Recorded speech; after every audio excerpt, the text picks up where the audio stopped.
Hello, Welcome hello. back to another episode of Campfires and Catholes.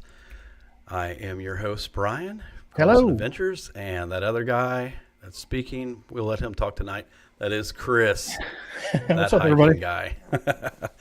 Would it be our show if I didn't start off with just already picking on you? Yeah, just all up in my business. Right, right, Right. right. So we have a great guest for you guys tonight.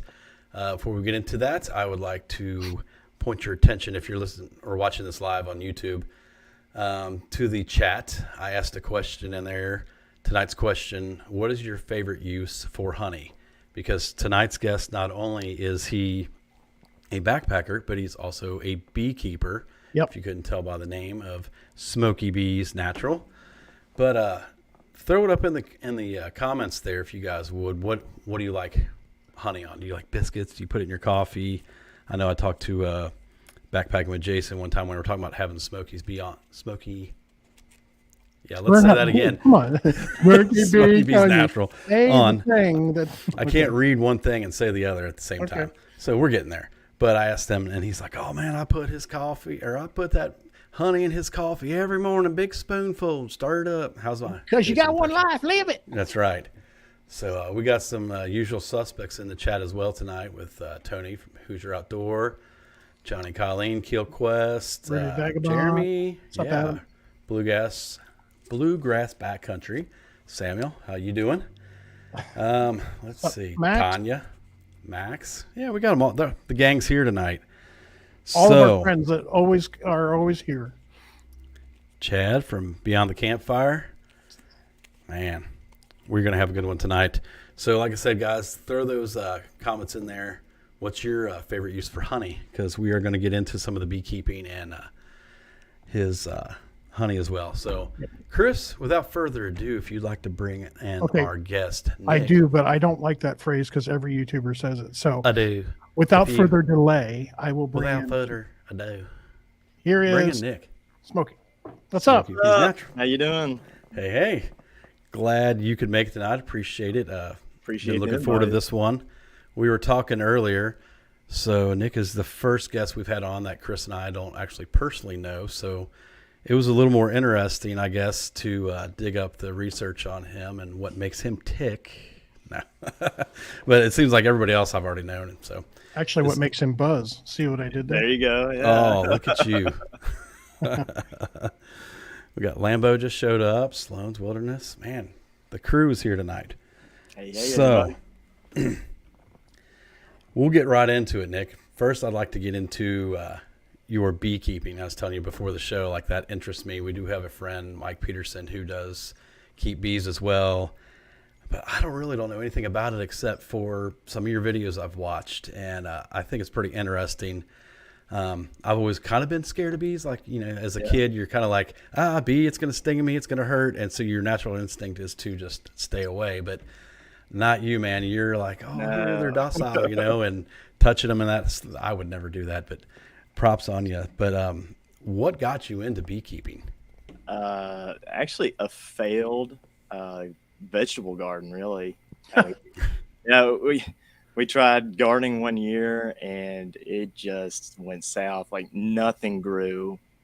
And my wife's like, "Well, what about the bees? We never saw bees in the area, And one thing led to another. When I get an idea in my head, it sticks, and I go for it 100%. So That's good.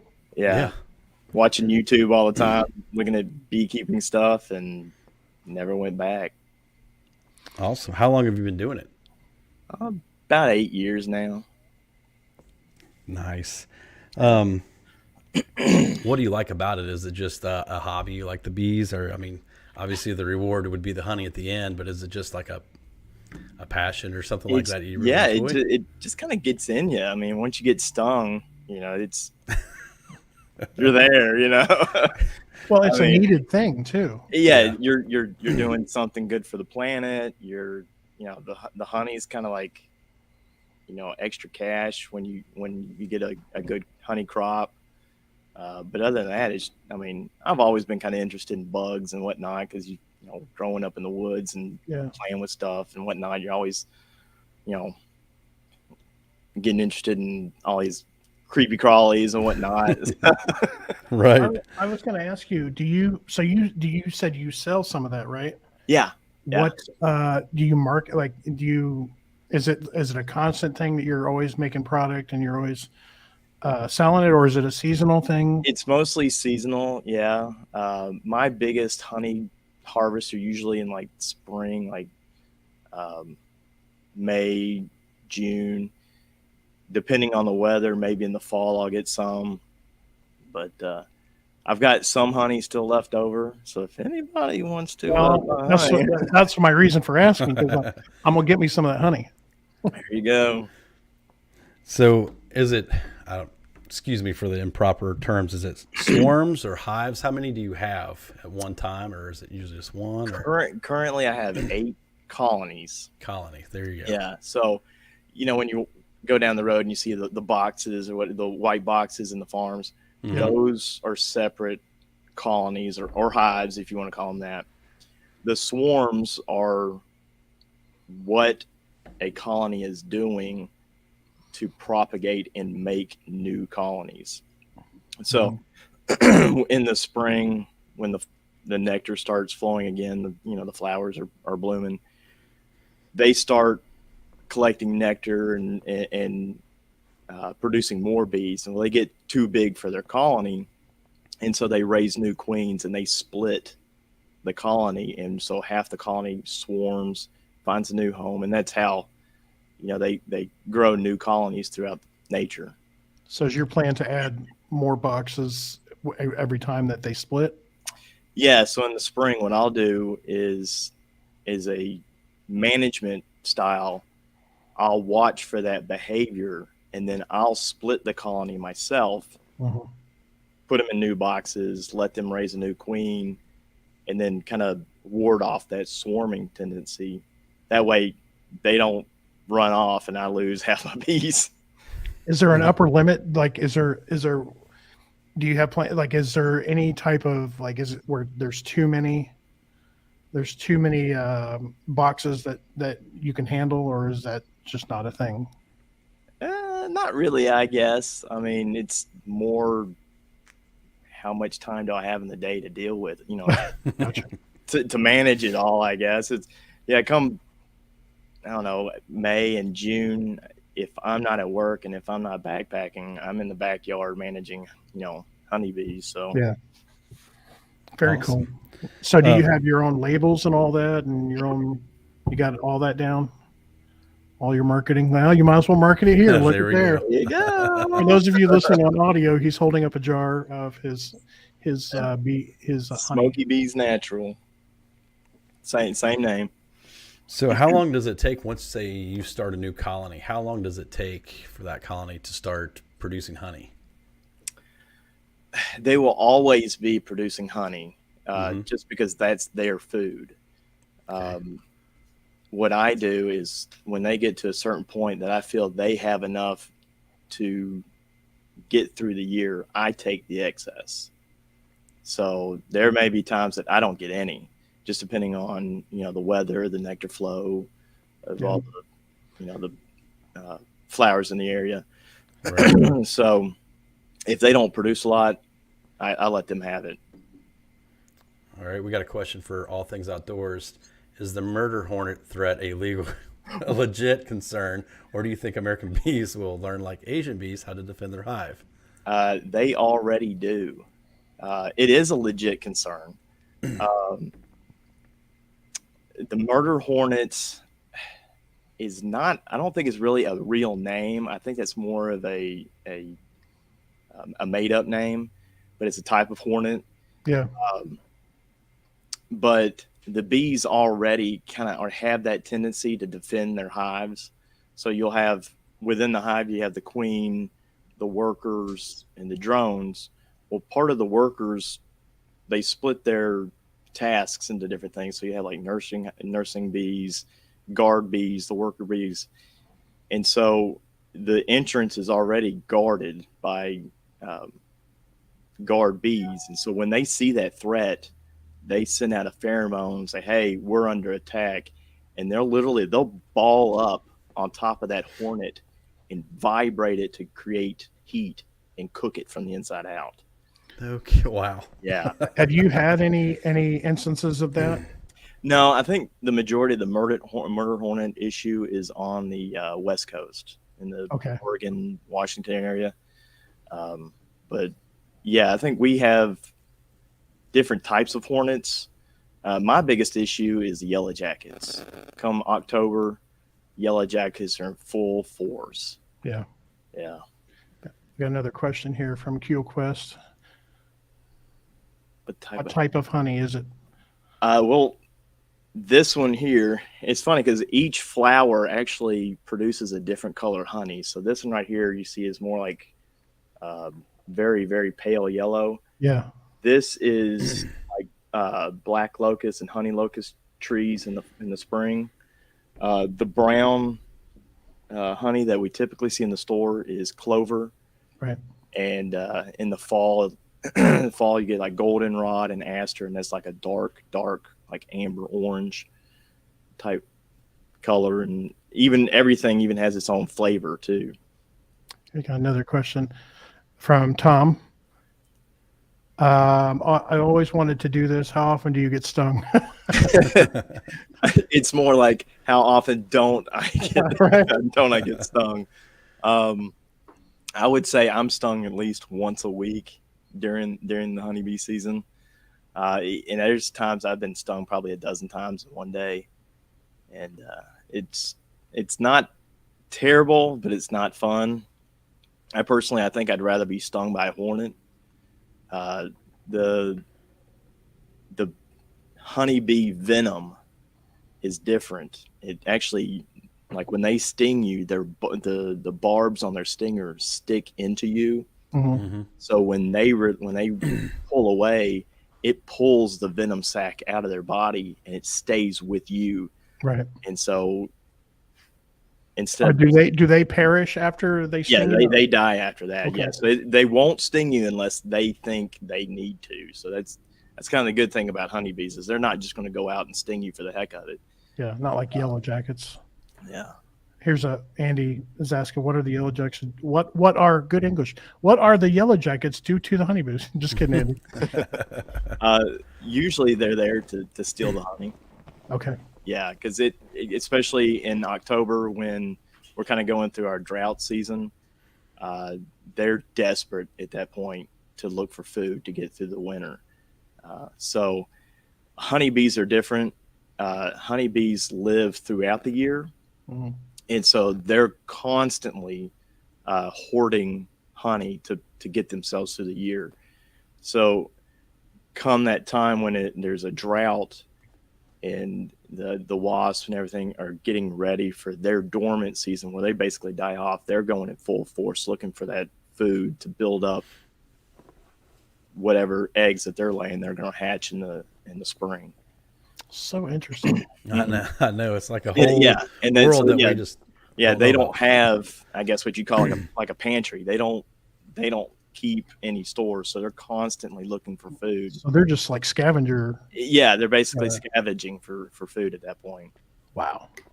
Yeah. So if obviously the yellow jacket's probably a natural enemy, I guess, of the honeybees and that, so they're going to attack them as a threat. What keeps the bees from thinking you're a threat? Because I've seen you just open up those boxes and move the trays back and forth, and there's bees all over and crawling over you. And they're just, like you said, docile. They're just like, hey, what's up, dude?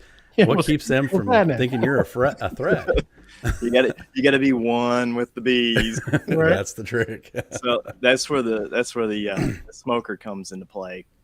So I've got a special smoker that I'll load it up with like pine straw or pine shavings, and I'll light it on fire just enough, just so it's smoking, kind of like a cigarette or whatever. It's just barely burning, and I'll puff that smoke into the hive, and they actually think that there's a fire nearby. Mm-hmm. So what they do is they start gorging themselves on honey, thinking they may have to leave the colony, and so now they're all fat and happy, all gorged up on honey, so they can't move as well, and that also blocks their pheromones. So if one thinks that that I'm attacking or whatever, they can't smell that pheromone because it's blocked by the smoke. Oh, that's what this. Okay, that makes See? perfect sense Who now. knew? Man, I just learned something. We got a question from Jason FKT. Jason FKT Wish. Your bee bearding video. Jason, if you come over and help me film it, we'll do it. But I'll do the filming and he'll be wearing the beard. Right? And that's actually a trick. What you're doing on a bee bearding video is you're catching the queen and you're putting the queen inside of a clip, and so they're wearing that queen like as a necklace. Yeah. And so what they'll do is they'll take all the bees out of that hive and they'll just start dropping them on top of the queen, because that's what they're worried about, is that queen. So as long as she's there and she's okay, they really could care less. I mean, would you consider doing a video? Because now I'm intrigued. Now I think I would love to see that. Yeah, I would definitely consider doing it. Yeah, I'd probably shave first, because getting a bee in your beard that would be nice. It's not fun. It's not fun. That's fantastic. Awesome, man. I appreciate the insight. Like I said, it was kind of, looking into your beekeeping stuff, and I'm like, I know nothing about this. I'm going to start off like just asking all the questions I wish I would have asked before. But so, do you have a website, or where can people find your honey? Facebook. If you just hit me up on Facebook, Smokeybeesnatural. I use the same page both for YouTube and the bee stuff right now. Okay. So there you go, guys. Give me a second and I'll pull that up. Keep talking. Hoosier says, Hoosier Outdoor, I volunteer Carlson as a tribute for the bee beard. There you go. Not happening, brother. Not happening. No I way. I would consider doing that. It's more of a, it's not that it's bad. It's just, you got to get over the idea of a million little legs crawling all over your face. Yeah. All right. Not Let me show your, here's the Facebook for those of you who are watching the YouTube video, or the YouTube live stream, I'm showing his Facebook. So if you're interested in his honey, you can go there or contact him. I'm sure there's you can just shoot me a message. Yeah.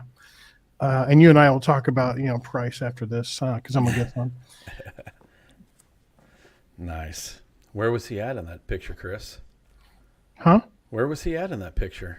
I don't know. Give me a break here, man. Hold on. Let me. You'd know.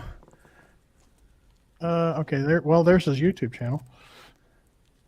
And then, there you go. Where's that at? Surely you can guess that one. That's Facebook. Sorry. Yeah. This is his Facebook. No, where is the picture? Oh, I'm moving my mouse on my screen like you can see it. Oh, is that Pictured Rocks? Yes. There you go. Okay. Sorry, I didn't know what you're talking about. I'm moving my mouse on the screen like right here. You can't see that? Right there. I mean, come on, guys. Yeah, Picture Rocks. I haven't been there, so I wouldn't know it. New Kill Quest would know that. They were just there. So, all right. Enough bee talk. Let's get into backpacking. Hold on. We got 2 more questions. Uh-oh. Well, come on. Bring them. Nicole Hexelet says, do you just sell the honey in person, or do you ship it too? Mainly in person, just because I am a small time beekeeper. But I can ship it. I just ask that you pay for the shipping, because it is kind of pricey. But yeah, I'd definitely ship it. And then Tom wants to know, do you believe local honey is good for local allergies? 100%. Okay. Yes, I used to not be able to get through the spring without dieting on Benadryl, and I might take a Zyrtec once or twice a year. Okay. Yeah.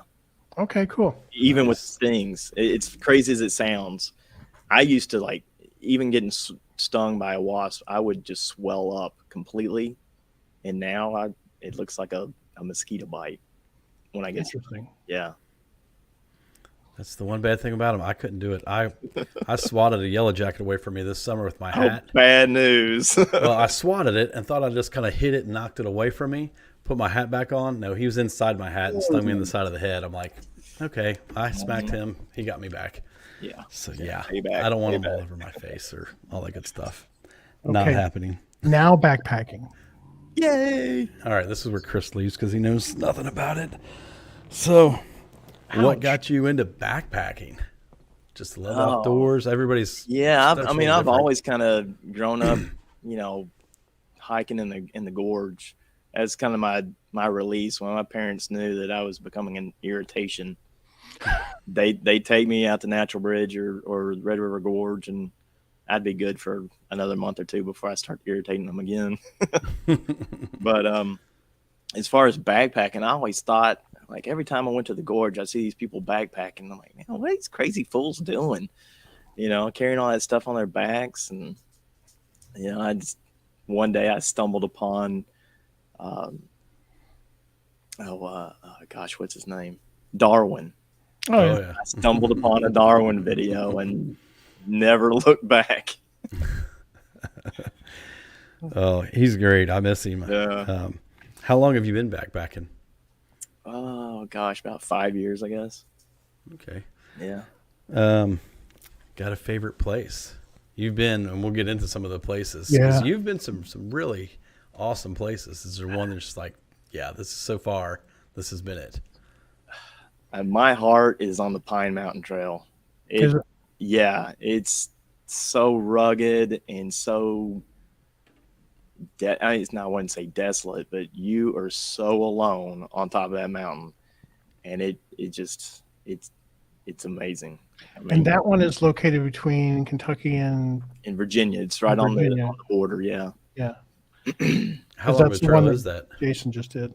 yeah, the one Jason he just did a section of it. Yeah. How long is that trail? Is it just a straight line trail or a loop? Right now, it's I believe 60 miles.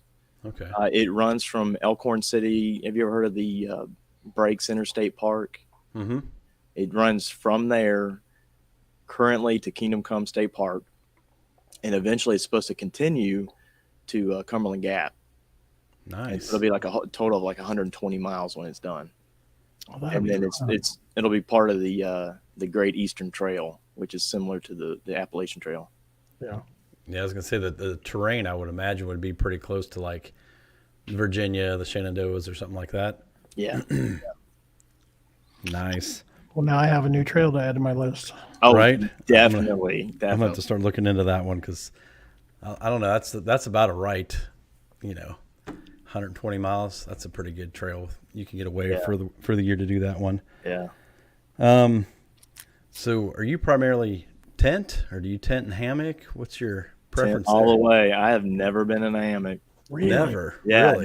never. I've got like a little cheap hammock from work, Yeah. that you could lounge in, but I've only been in it probably once or twice. Is it you just haven't had the opportunity to do it, or you just haven't really wanted to do it?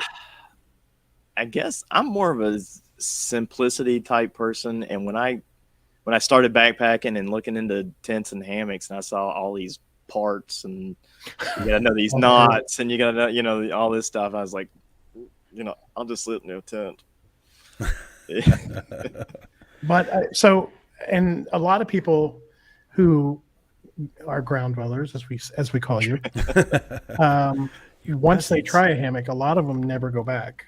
Yeah, I'm definitely interested. Yeah, I've always thought about it. I just never tried it yet. Well, There's pros and cons. I just don't sleep as well, but I do love the pro of a tent. It's like if it's bad weather out, I can get in a tent, sprawl all my gear out, do what I want, cook in the vestibule, and just it's a little more comforting or comfortable that way. But sleeping, man, I always sleep so good in my hammock. It's ridiculous. I think as far as hammock camping, that would probably be a winter thing for me. It is, and I mean it's really all seasons for me. But yeah, especially in the winter, you're in that nice warm hammock. Someone else has made the breakfast fire, so you don't have to get up yet. And then when you do, you hurry over to the breakfast fire. Right. Yeah, I really enjoy watching Shug sleeping in his hammock in negative 40-degree weather. And That's breakfast in the getting hammock. cold. Yeah, that's getting cold. I had a friend today said, "Hey, have you ever heard of Shug? He's just getting into hammock camping." I'm like, "Oh yeah, just keep watching." Yeah. He's an old OG of that. One thing I really find interesting, and I think you can pick one person and you'll find this about everybody, is like Chris and I, we kind of met through backpacking and this, that, and the other, and we became friends. I will call him my friend once in a while. But like we kind of got our group. It's usually him and I, and we've got some other guys that kind of hang around. And then you seem like you've got Samuel and Chad. Yeah. You know, you three guys. You see you guys are always in each other's videos. It's just, and I just thought it was really cool looking into it and getting to know you through your videos. It's like we all kind of get in these little groups, and I just find that interesting with this. Yeah, it's just kind of like little cliques and your go-to people. But, I'm interested in blending all the groups, actually. Yeah, that would be cool. Like, Definitely. We've even talked to some of the Ohio guys. So Restless Outdoors, he used to put on a YouTube meetup. You know, he did it like 3 years in a row, then kind of got burnt out on it. And Chris has been putting ours together for, well, we've had 2 years now, spring and summer, or spring and fall. And we were talking to him this year at the fall one. He came down to ours, and we're like, we got to get you Ohio guys up here. We got to get the guys from Kentucky and just Michigan. like have a tri-state YouTube meetup kind of deal. So Yeah, definitely look forward to that. We're supposed to have a Kentucky meetup in 2020, but that got kind of squashed, But it just, I don't know, it just never happened again. But it'd be a good time. Yeah, definitely. I was looking at that. The more I thought about it, I thought, well, it's just funny how like we all get our little groups of friends. We all kind of do the same thing, and like I said, we all need to get together sometime. Definitely with you and your crew and our crew, the gorge or something, and just hang out one time. So, What are we, gangs? yeah, we're gangs. You We're get like your West group. Side Story? What are we doing here? Get you guys. I get my boys. guys. We'll go do a thing. Yeah, Nicole's just saying in the comment, Red River Gorge meetup next fall. Yeah, that's a whole nother subject. I fear the mountain won't hold us. So do you have, like I said, you've been to a ton of awesome places. Do you have that bucket list hike? Are you into, what really interests you? Are you into long distance trails or just destinations? Hike to camp, long. Both. Yeah, I love going to the destination, like something new each time. Bucket list, definitely the John Muir Trail. PCT one day maybe. Just a nice week-long trip is kind of my thing. I love like a couple times a year I'll just take a week and just disappear into something that I've never been to. Kayak camping is awesome. Yes, it is. Yes, it is. We're slowly trying to through paddle the Green River. Yep, I saw that. So that's a good one. We got Chris's interest peaked finally on that. He's just got to get his kayak and we can start doing kayak that. Camping and also bikepacking next year. I'm looking into bikepacking. Yeah, that'd be cool.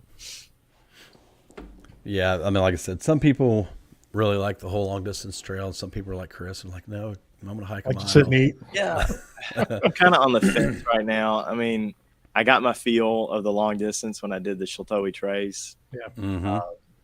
Definitely after 1 week, you just kind of need a break. And so, those 0 days are kind of nice to kind of regain your mental health or whatever. Go do it in 9 days like Jason did. No, he did it like 7. Or, Get it right. 7. Yeah. So we can talk about the Sheltoe Trace too. Is that 330 or is it up to 350 now? 350. Yeah. 350. I think eventually it's supposed to be closer to 400 when it's all said and done. Wow. That's a chunk right there. Yeah. Because they extend it south into the Big South Fork and through that? It's still under construction. They're going from the Burnt Mill Bridge in Big South Fork down to Rugby, Tennessee. Jeez. Yeah. So when you did your through hike of that, how long did that take you? 20 days. I think Samuel will probably correct me, but it was just shy of 3 total weeks. So that's getting it. Yeah, it's like 19 or 20 days. Yeah. Yeah. Awesome. Yeah. Any highlights from that? I mean, I know it goes through the gorge, and that's the only part of the Sheltowee Trace I've really been on. But My favorite part was actually the Big South Fork. I yeah, mean, I guess because I already knew Red River Gorge Yeah. and the trace, it skirts by stuff, but it doesn't necessarily go by a whole lot. Like it goes by um, Indian Arch and below Indian Staircase, but Mhm. mm-hmm. if you want to do anything as far as it's just a side trip. Yeah. Is there a place in the gorge that you have yet to explore? I mean, I know it's a big place, but is there a place that you want to see that you haven't? Tar Ridge, I guess the Tar north, Ridge. Yeah. the north side. Maybe a little more of Clifty Wilderness. Like Osborne Bend Trail around there. Just a little further east and to the south. Gotcha. Yeah, like on the other side of the river. Oh, okay. Yeah. Mm-hmm. Samuel said 20 days, 2 zeros. There you go. One right below that, Chris. Pull that one up. Jason's. Tell us about your food bag getting stolen. Your food bag getting stolen. You're gonna open that wound. This is great. You know, when your friends are in the chat. Oh yeah. And they show how much This is what good we have friends to they deal are. with every Yeah. time. So we had just gotten off our first zero, and we resupplied at Cumberland Falls. Stayed at the lodge for a day, and we had gotten back on trail. Got all the way to Laurel Lake, and this is right as COVID is kind of starting to reopen the parks and whatnot. And so we get to Laurel Lake, and there is like millions of people there. Well, we wind up, kind of camping along the lake, and people watch us hang our food bag. Well, I think they decided they wanted our food more than us. So we're not 100% sure, but I'm pretty sure that someone had snagged my food bag out of the tree overnight. Wow. So yeah, so the following morning we had to do an emergency ride to into London. Yeah. Hit up Walmart real quick just so I could resupply yet again. That's crazy. Yeah. Like, why would they want your backpacker food? Right. I mean, it was not that great of food either. Wait, it wasn't Mountain House, was it? No Mountain Okay, House. No Mountain House. Okay, good. No, I said the only good thing in there, I think, was some dehydrated Skyline chili and a Snickers. Oh. Everything else was, just your typical, Yeah. cheap backpacking stuff. So what about the bear story? Oh yeah. Tell us the bear story. Man. Okay, so this is good. So have y'all ever heard of Blue Heron mining camp? No, Uh-uh. I haven't. Okay, this is in the Big South Fork. Recently voted like the most secluded area in Kentucky. Like it's a hike to anywhere once you're in the Blue Heron area.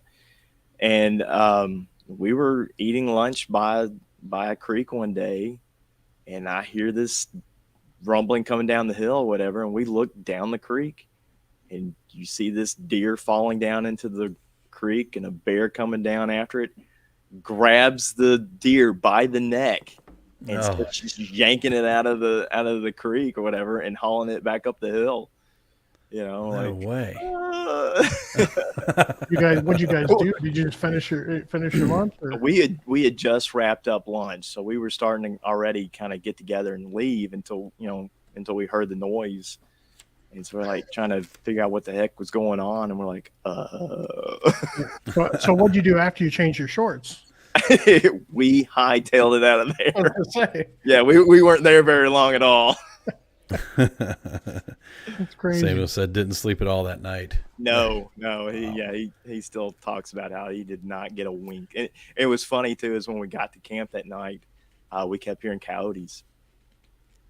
So Yeah. you're worried about a bear coming, and you got coyotes coming around too. That is hilarious. Yeah, that's up there with some of Nicole Hikes a Lot's bear stories. If you haven't heard any of hers, Oh yeah, she's hit got her up sometime. few of She's them. got some good ones too. Nothing. I mean, I've seen bear, but I haven't had any encounters like that. I had one go through my camp on the Osborne Bend Trail, and that's about it. It's funny. I have never seen a bear in the gorge at all. Really, I did like my first solo. I did. Really? I haven't either. I've never even seen a track. No, nothing. No. Yeah, I've seen tracks out in Pictured Rocks, but I'd never seen a bear up there. I seen one. I was going up to McAfee Knob. Yeah. Or I was actually coming down, and a bear ran down the hill, seen me. I hollered at it, and it ran. No big deal. Yeah. But we ran into a mama and some cubs going up Gregory Bald in the Smoky Mountains. yeah. But they had no interest in us. They just hightailed it up a tree, and we just kind of watched from a distance. That's about it. Well, that's good. Usually, when cubs are involved, it gets dicey. Oh, yeah. Stay away Yeah. in the room. Hey, bear. Yeah, I just spoke to a ranger one time with the gorge. It's like, everybody says there's bear down here. He's like, oh, there is. He's like, you probably never see one. He said, I've only seen a couple, and he'd been down there for 20 years. He said, it's always been at night. He said, they're almost nocturnal down here. And yeah. It's probably so busy that That's what I figured. I've never even seen a deer down at the gorge. So it's just too busy. Well, I seen Chris almost hit one morning, but Yeah, that's true. remember that? We were going to meet Jason that morning. Yeah, So I almost hit one. yeah. So every backpacker loves their gear. Are you a gear nerd like some of us? You Of got a course. favorite? There you go. Of course. So what's your favorite? You got a favorite little piece of gear? My pillow. Nice. Really? Is it a Nemo? Huh? Is it a Nemo? No, it's the Trekology 2. Oh, I have that one. Yeah. It's a Yeah. great pillow. Is that the one that has this pad strap on it built into yeah. it? Yeah. Yeah, see, I've looked into that because I sleep on a pad every once in a great while, but Yeah. I don't know. I think the newest gear is I'm switching over from quilts back to sleeping bags. Really? Western mountaineering. Oh Yeah. yeah, we went to Charles Dean right before Thanksgiving, and there was one night it was so windy we couldn't even stay next to the campfire. It just Been there. it was just 40-mile-an-hour wind. It felt like, and so we wound up in our sleeping bags for like 12 hours, and so cozy. All right. So you one of the videos I watched of yours recently was at the Swift Camp Creek. Did you guys go down Wildcat and then over to? Did you go down Wildcat and then the Swift Camp Creek Trail down? Because there's a right at the edge of the creek. There's a campsite, and it looked like you were at the same one that I've been at. Maybe we started at Rock Bridge because Samuel had never seen Rock Bridge. Oh, So we started there and then hiked just the complete length of Swift Camp. okay. Yeah. Because also down by that site, on the other side of the hill, on the other side of the creek, is an arch that is I've tried to find 3 times and I've not been able. It's called Tillman's Arch. I even asked Jason about it. He's like, "Man, I don't think I've seen that one." And so we might have to plan an expedition to find that. It's a smaller arch, but it's one of the ones that nobody goes to. That's why I wanted to find it. Yeah, I've never heard of it. So. Yeah. Yeah, we could do that. A little expedition. You're talking about the same camp. Yeah, it's the you and 2 I went miles to? down Wildcat, Yeah. Swift Camp Creek, and then over all the blowdowns and all that we did before. Right. Yeah, that There's Wildcat. tons of stuff on the other side of the creek. Yeah. Really, so I've never been on the other side of the creek. We dropped down Wildcat and then turned left on that Swift Camp Creek, and then it was only another mile or so, wasn't it? Yeah, We but it was turned right, it dropped was a over the hill. rough mile. Yes, that's a tough mile. Well, we had a ton of blowdowns on that trip, and Chris had to break his saw out just because we were on the hillside and the whole tree had fallen over, so we had to kind of cut our way through the blowdown to cut a little tunnel. And our through. buddy Matt, he had a 70-liter pack that was packed over his head like that, and he said when we got done with it, I go, "Well, Matt, did you have a good time?" Well, he said, "I didn't know you're taking me to Death Mountain." Well, to correct you, it was a Kelty 110. Oh, that's true. Yeah. 110. Oh man, it was like up here. Yeah, it was the biggest pack. I mean, you could put a 6th grader in it. It was That poor huge. guy. So I love it. Keep it coming, Samuel. He says Nick had some interesting arch hunting adventures. This is where all your friends get to tell on you. Yeah, This is don't good. tell your friends you're going to be on a live stream. Yeah, that trip, I don't think we have we really didn't plan on looking for many arches. We were just going to go and hike Swift Camp and do fly fishing, because Samuel had just gotten a Tenkara rod, and when we went, it had not rained at all. The creek was super low, and we had stopped for a minute and like, you know what, we're kind of close to Turtleback Arch, and so we started looking on the map, and he's like, well, I think if we just climb up this hill, we can find it. Well, when you look up the hill, all you see is rhododendron. So, you're wading through rhododendron for, probably 75 feet or more. Mm-hmm. And then we get to a rock face and we're like looking at the GPS and we're like, we're right there. Where is this darn thing? And so we go back and forth along this rock face, and we finally decided to literally climb up a vine, to get up this rock face. Yeah. And lo and behold, we were right under it the whole time, and then said, when we decided to go down, I was like, you know what, climbing down that vine, I just don't know. So we spent like 3 hours on top of the ridge trying to find an alternate route. And all we did was do circles around the woods, getting nowhere. And we just wound up going back the same way down. Oh, that's fantastic.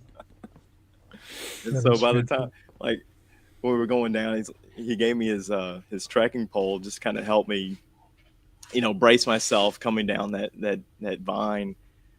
And finally get down.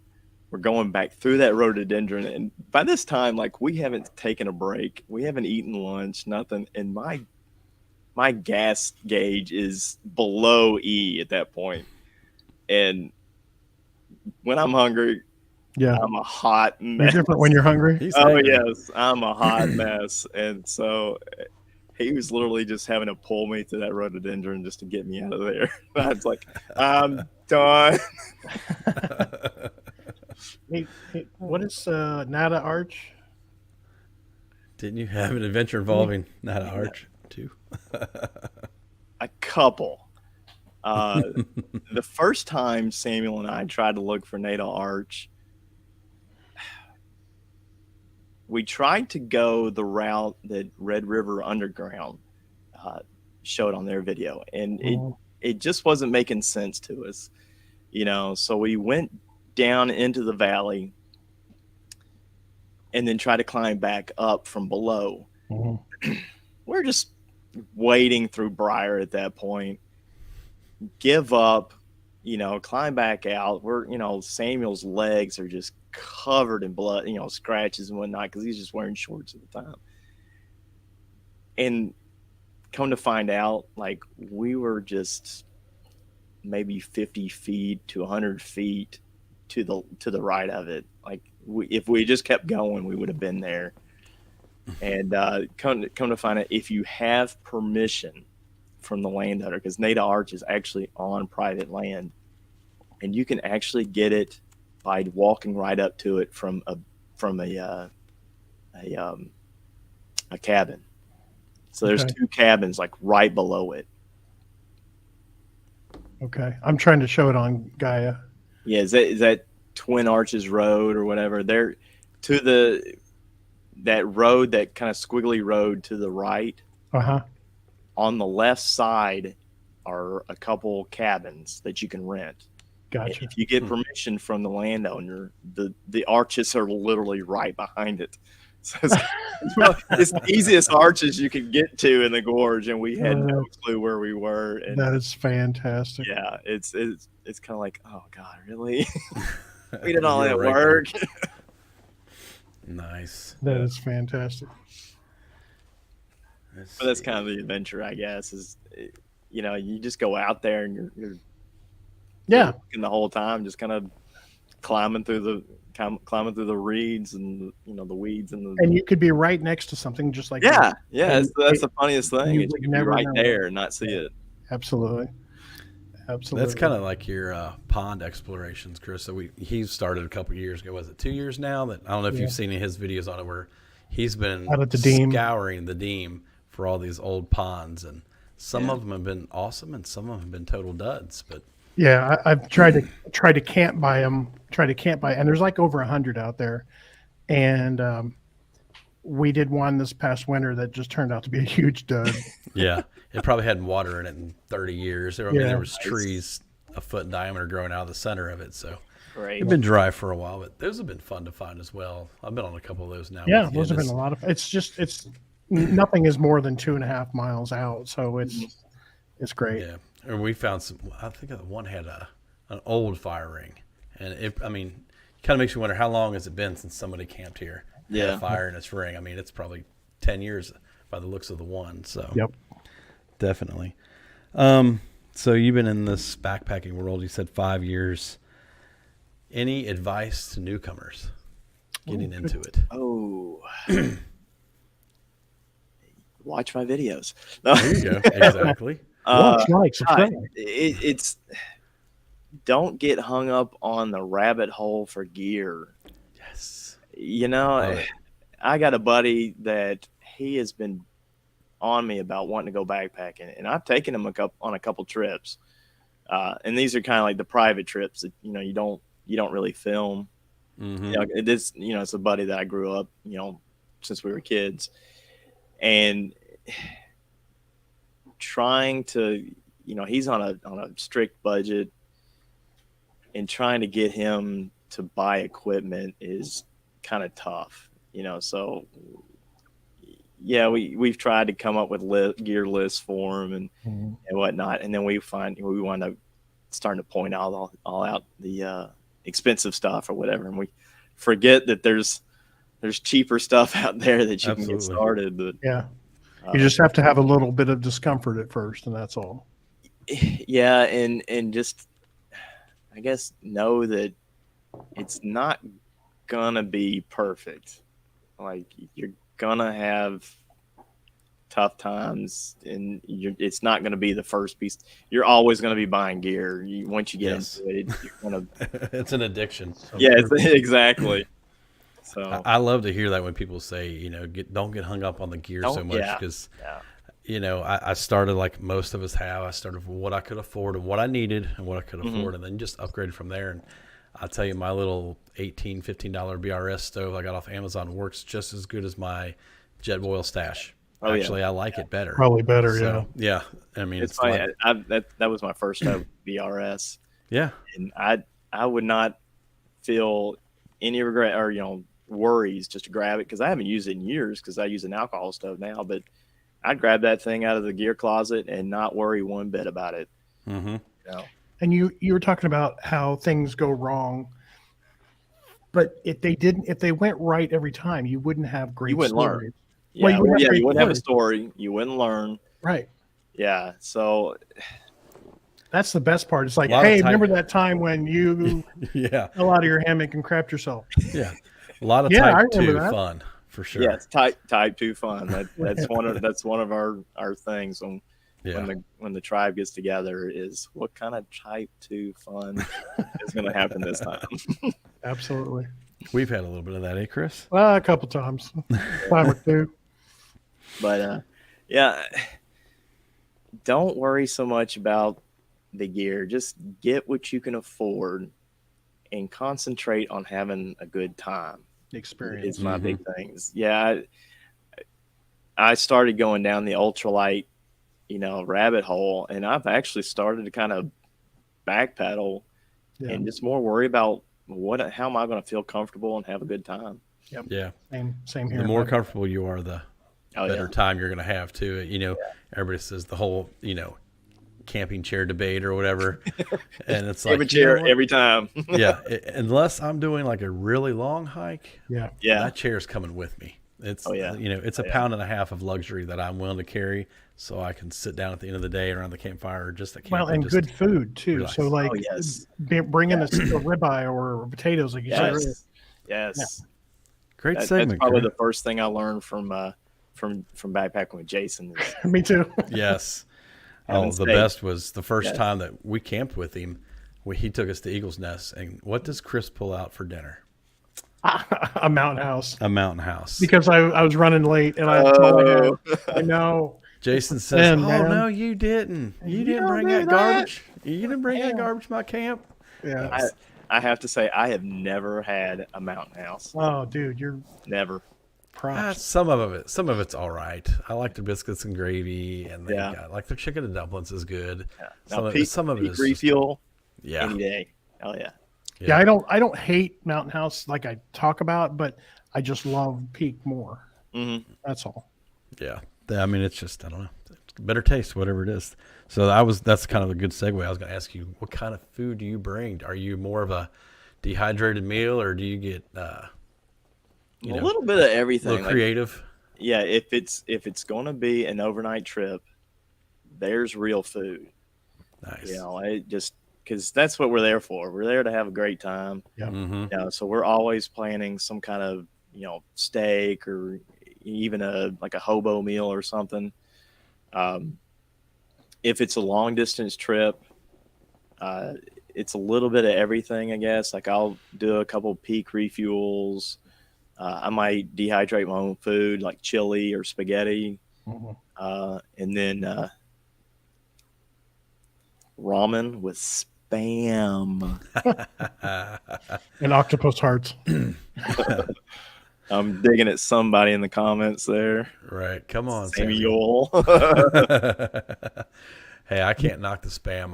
That's I right. like the singles, man. Yeah. I'll bring the singles along. Yep. Tuna tacos are the best for lunch. Just a tortilla and a tuna packet. Oh, yeah. Yeah. That's for me. Nice. I've actually done the ramen bomb and took one of those spam singles and just chopped it up, put her in I've there. done that before. Oh, yeah. Yeah. I love that. I started on the instant mashed potatoes, the north sides, and just trying to stomach a full thing of potatoes and meat. That's a bit much. Tanya. Yeah, I had to throw that up there. Right. Oh, if you ever get to meet Tanya, you'll love her. She's one of the guys, I guess. She's one. Yeah, That's what she said. that's what she said. Yeah, we taught everyone. We had so much fun this last gorge Yes. meetup. Oh my gosh. Her and I stood on one side of the campfire, and I think we made fun of Chris for at least 48 hours straight. It was just That's what I get. And then she'll flip it around on you too. You got to watch her. She'll zing me once in a Yeah, while. no loyalty there. Spam fried. Dang. See, I'm if you gonna flip want it to, around. if you want to know how to eat, yes, Tony. Fry the spam up and cover it in honey, right? There you go. There you go. Nice. Let's see, at least 40. What is she talking about? 48. You said 48 hours. She's saying 40. Oh, at least 40. Gotcha. Best trail cakes east of Mississippi. Yes. Samuel has got us spoiled. So Well, now I gotta have some. yeah, so usually each morning when we go backpacking, he'll make handmade pancakes right there. Yeah, he Yep. brings a little tiny skillet. Are they like Kodiak cakes or No, just regular pancake. Regular Yeah, pancakes? make pancakes with they put chocolate chips or whatever, and bring maple syrup with bourbon in it. Yep. Yeah. Oh yeah, I've seen him. Oh, yeah. I've seen you guys do that in some of your all's videos. Yeah. Making the I didn't know there was pancakes. bourbon in it. I saw the syrup. I didn't know there was. Maybe I missed that part. He's got a little pan. Added Chris. taste to it. Yeah, he's got a little pan. It sort of reminds you of Tanya's little grilled cheese pan. Oh yeah, You know what I the mean? square It's a pan. little bitty frying pan like that. So you're drunk by lunch? Is that what's eating all these pancakes? Feeling pretty good. Heck yeah. Don't feel the pain of the hike. Mm-mm. Nice and comfortable. That's pretty much all the questions I've got for you, Nick. I sure appreciate you being on. If anybody else in the comments Yeah, let's here open for a it little up for a bit little wants bit. to throw some more stuff at Nick and see what sticks, have at it. I appreciate everybody's contributions tonight. I'm glad to see Samuel and Chad, guys that know you, show up and support you like the way they did tonight. That's what friends are for, is to So throw they you better, under be the here, bus. they better be here hazing me. Yeah, but we'll have to definitely get our tribes together and do a mutual tribe hike. Yeah. Maybe down the gorge or something. That'll be a lot of fun because I'd like to meet those guys as well. Good guys. Good guys. Throw up Chad's last comment, Chris. All right. Who's your favorite backpacking friend? One that makes the trail cakes, right? Yeah. The one who feeds us. That's right. All right, guys. All right. Well, unless anybody's got anything else in the comments real quick, throw them up. But Nick, I appreciate you coming on. Yeah, really good to meet tonight. you. Thank you for great having to meet me. you. Yeah. Heck yeah. Like I said, definitely want to get together with you guys. I do want to mention Go also ahead. let me throw up his channel. Yes. Y'all get over there and sub him up. And he's at 625 now. Let's get that. I need that number to be higher. I need it too. You guys got at least getting past me. He's right there with me. He has way better videos than I do. So everybody in the chat, go subscribe to him. If you're listening this on audio, Smokeybeesnatural on YouTube, just look him up and give him a sub. Tell him CNC sent you. CNC, look what you did there. And I just want to make sure that we give you a shout out for that. Appreciate it. Yeah. Okay. So anyways, again, thanks, Nick. Some of your buddies that have been in here to the chat tonight, Samuel, Chad, we'd like to have you guys on here probably start of the new year sometime. So yeah, fair play, Nick. We get them to come on. You can throw us stuff. I'm sure you've got some dirt on those guys. You can be in the chat then, and then give them a hard time. Absolutely, Nick. So with that, guys, I sure appreciate everybody showing up. Give us your time tonight, and we'll catch you all in the next one. All right. Thanks a lot. Thank you.